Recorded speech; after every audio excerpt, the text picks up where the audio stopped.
Today, we're going to pull back the curtain on one of history's best-kept secrets.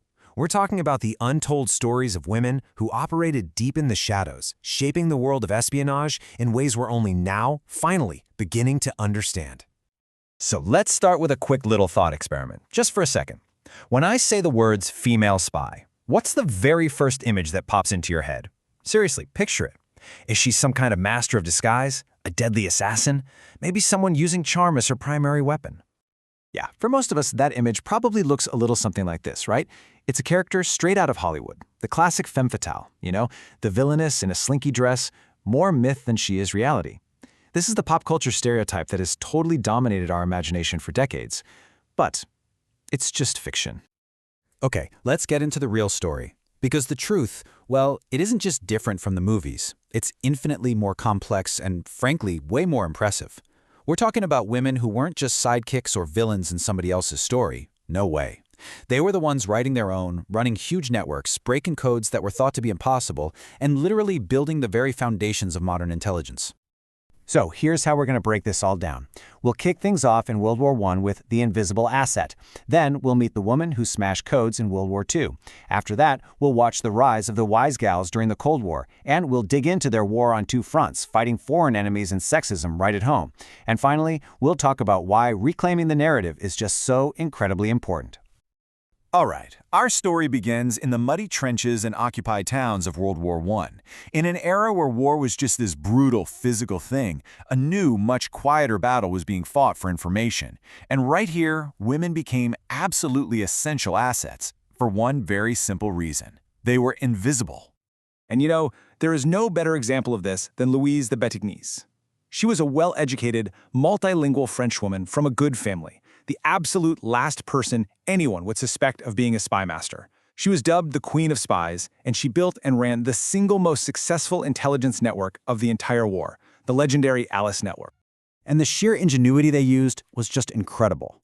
Louise and her network, made up of men, women, even children, they passed critical information, like troop movements and artillery locations, right under the noses of the occupying German forces. The intelligence they gathered literally saved thousands of Allied lives by providing advance warning of attacks. I mean, they developed this whole secret language of communication. Messages were hidden between the pages of a magazine, tightly rolled and stuffed into the hollow heel of a shoe, tucked away inside an umbrella handle, or even wrapped discreetly around a hairpin. This wasn't high-tech stuff. It was high wit. And this quote right here, it brilliantly illustrates her mindset. Louise knew her greatest weapon was the sexism of her opponents. They just couldn't imagine a woman being capable of such complex work. She exploited their prejudice masterfully, once laughing and saying, "They are too stupid. With any paper one sticks under their nose and plenty of self-possession, one can get through." That combination of raw courage and pure confidence made her an absolute force to be reckoned with. Okay, let's move forward to the next great conflict and see how this all evolves. As the world plunged into World War II, the battlefield got a lot bigger. It wasn't just about getting information from the field anymore. Now it was about intercepting and deciphering the enemy's most secret communications. This was the era of the cryptologist, the code breaker. So while spies were out in the field gathering intelligence, a whole different war was being fought in quiet rooms, far away from the front lines. These were the mathematical and linguistic geniuses whose work was just absolutely crucial. Breaking a single enemy code could reveal an upcoming attack, expose a hidden spy ring, or change the entire course of a major battle. It was silent, secret work, and it saved countless lives. And at the absolute forefront of American cryptology was a name you've almost certainly never heard, Elizabeth Smith Friedman. Her career is just staggering. I mean, look at this timeline. She starts out by breaking German codes back in World War I. Then, during Prohibition, she wages a war of wits against mobsters, deciphering the super sophisticated messages of rum runners for the Coast Guard, leading to huge arrests and seizures. And then, by World War II, she's the one responsible for dismantling the primary Nazi spy network in South America, basically crippling their operations in the entire hemisphere. She wasn't just a participant, she was a pioneering force in the field for over 30 years. So here's the crucial question. Why don't we know her name? Well, the reason is a classic story of stolen credit.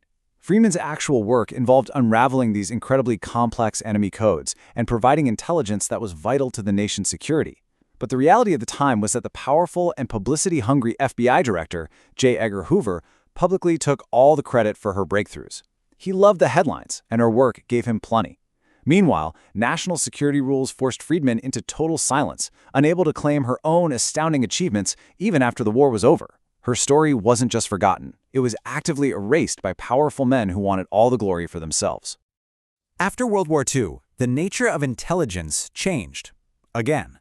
The world fractured into two camps, and as the Iron Curtain fell, the United States formed a brand new, centralized agency to counter the Soviet threat, the CIA. It was a completely new organization, built from scratch for a new kind of war. And women? They were there from day one, not just as secretaries, but as architects. Let's meet the Wise Gals, a nickname actually given to them by a male colleague. These four women, Adelaide Hawkins, Mary Hutchison, Eloise Page, and Elizabeth Liz Sudmere, were true pioneers. They didn't just join the agency, they helped build it from the ground up, defining what it even meant to be an intelligence officer in the super high-stakes world of the Cold War. Now, to really understand how they operated, let's just look at this case study of Liz Sudmere in Baghdad.